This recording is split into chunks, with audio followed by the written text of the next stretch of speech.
were talking earlier about how this vote in Kentucky is once again coal country. Yes, it is. About jobs.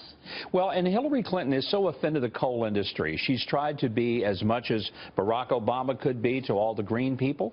But look, that's causing a lot of people to lose their jobs, their livelihood, their cultures. It's more than a job. It's a culture. It's a way of life. And these people have worked really, really hard. If you've ever understood the world of the people in Appalachia, you realize these are not people who are lazy. They're hardworking, industrious people. They're proud people. And the insult that they have experienced because of Hillary Clinton and Barack Obama saying, your industry is terrible. Well, it isn't terrible. It's helped build America. It's helped build the world. And I frankly hope she gets her comeuppance today. Well, we'll see, because it's tighter than I thought initially. You know, we knew what was going to happen in the last couple of weeks. But today's a little tighter. And the fact that she's talking about her husband, Bill, I think that's a whiff of desperation in terms of trying to figure out a way to relate to the people of not only Kentucky, but in the South, where she feels like she's losing them. And why now? Why now? I think it's because she realizes that he's popular and she isn't. But the fact is, she's not Bubba. Let me tell you, I know both of them.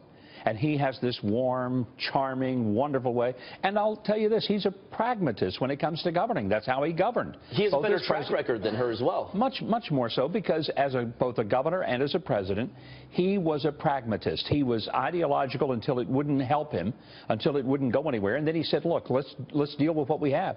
She's an ideologue. Big difference between the two of them and how they approach things. What do you think about these meetings that Trump has set up? The campaign has there's some big meetings set up this week. He's meeting with foreign policy guru Henry Kissinger.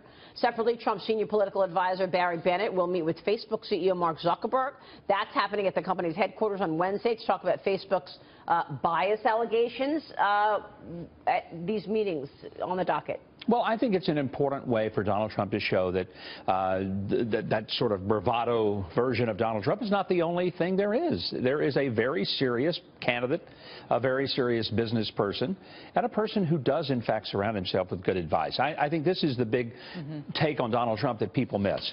He is not a guy that sits there and takes only his own counsel. You don't build the empire that he has built doing that. And there was a simplicity about his primary message. It resonated with voters. I'm sitting here talking to you instead of being on the campaign trail because I'm one of the 16 people he wiped out.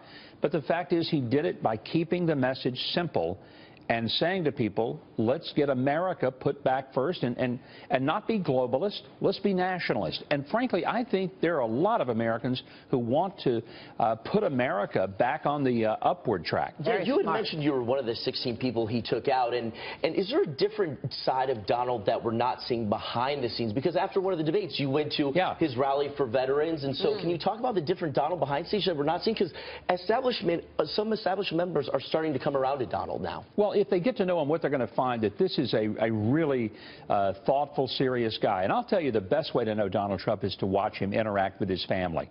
I've never seen a person who has a deeper, more genuine bond with his wife, with his children, adult children, and by the way, not just children, but extraordinarily talented, gifted, and very good family, very hardworking. These are not kids who lived with a silver spoon and things handed to them. He made them work, and they are incredibly responsible. We've had them on. I said even at the same, while being critical of the language that he was using about certain groups, I said that those kids are his greatest asset. That was like months ago. Secret weapon, right now, though, this is his sweet spot where Hillary Clinton's still trying to worry about appearing likable and fending off, getting Bernie Sanders out of the way. But what can Trump do to really burnish his own image in these kind of months between now and the convention, where there are not a lot of polls out, where it's kind of out there for the taking?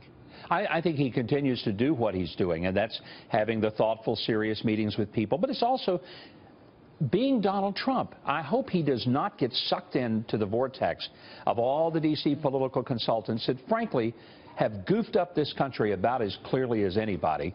And I want him to make sure that he doesn't allow himself to be suckered by these guys who have, frankly, helped put us where we are. He needs to continue to listen to the people that have brought him to this nomination, and I think if he does that, I still say he's going to win. He is going to beat Hillary Clinton. You think he's going to beat Hillary Clinton? Absolutely, I do. Yeah. You know why? Because Hillary Clinton is like the British Army in the Revolutionary War. She'll march in an open field, bright red coats, shoulder to shoulder with a drum beating. We know exactly what she's going to do. It'll be very predictable. Donald Trump will run a campaign, if he did like he did in the primary, like the swamp fox. He'll be hiding in the trees. You'll never see where it's coming from, and he will take her out because certain polls are backing that up too. What's that? Certain national polls are showing that Some are. Yeah, she doesn't handle the unexpected well. It's easy to push her buttons and get her off message. Well, for a while, it was just the Quinnipiac poll that said that he was beating, but I guess there are others that are showing they're close, In terms of like that Quinnipiac, the state poll, like we have to get a lot more polls in the next few months to get a really good sense of how they're running against each other in these critical states. I bet we will see that. I bet you're right. We got a big night coming up on the Fox Broadcast Network, by the way. Fox News' Megyn Kelly is sitting down with Donald Trump in an exclusive one-on-one interview. You got to see this preview, Governor. Watch this. You said you didn't feel that the moderators had been nice. But do you think it's the journalist's role to be nice to presidential candidates at a debate? No, fair. I don't care if they're nice. They have you use the word nice. Well, okay. No, I don't think so. I mean, I might have said they weren't nice, but that doesn't mean they have to be nice. I mean, I've known many... You know, it's not a cocktail party. No.